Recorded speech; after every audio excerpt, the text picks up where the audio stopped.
Assalamualaikum warahmatullahi wabarakatuh.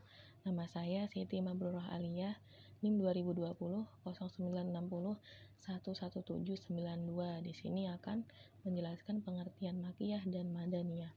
Para sarjana muslim mengemukakan 4 perspektif dalam mendefinisikan terminologi makiyah dan madaniyah. Keempat perspektif itu adalah masa turun atau zaman an-nuzul, tempat turun, makan an-nuzul, objek pembicaraan atau mukhatab, dan tema pembicaraan maudhu. Pengertian makiyah dan madaniyah dari perspektif masa turun. Makiyah ialah ayat-ayat yang turun sebelum Rasulullah hijrah ke Madinah, kendatipun bukan turun di Mekah. Adapun madaniyah adalah ayat-ayat yang turun sesudah Rasulullah hijrah ke Madinah, kendatipun bukan turun di Madinah. Ayat-ayat yang turun setelah peristiwa hijrah disebut madaniyah, walaupun turun di Mekah atau Arafah.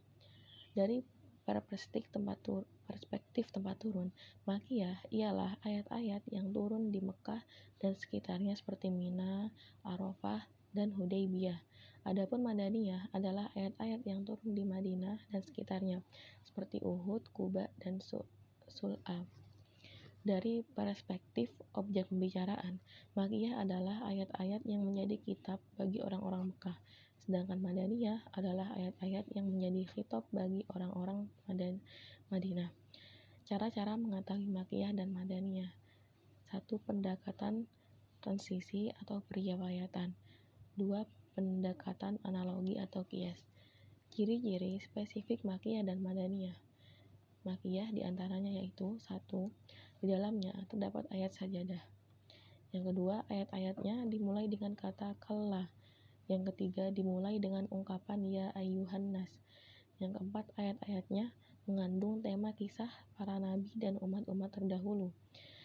Yang keempat, ayat-ayatnya berbicara tentang kisah Nabi Adam dan Iblis, kecuali surat Al-Baqarah. Dan yang ke-6, ayat-ayatnya dimulai dengan huruf-huruf terpotong-potong atau huruf at-tahajji seperti alif, lam, mim, dan sebagainya, kecuali surat Al-Baqarah dan Al-Imran. Secara spesifik, ciri-ciri spesifik madaniyah yaitu diantaranya mengandung ketentuan-ketentuan faraid dan had. Yang kedua, mengandung sindiran-sindiran terhadap kaum munafik, kecuali surat Al-Ankabut. Yang ketiga, mengandung uraian tentang perdebatan dengan ahli kitab. Urgensi pengetahuan tentang makiyah dan madaniyah. 1. Membantu dalam menafsirkan Al-Quran. 2. Pedoman bagi langkah-langkah dakwah. Dan memberi informasi tentang sirah kenabian.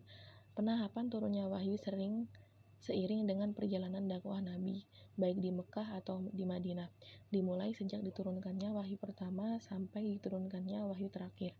Al-Quran adalah rujukan otentik bagi perjalanan dakwah Nabi itu. Informasinya tidak bisa diragukan lagi. Sekian dari saya, Siti Mabrurah Aliyah. Mohon maaf bila ada kesalahan dan kekeliruan. Wassalamualaikum warahmatullahi wabarakatuh.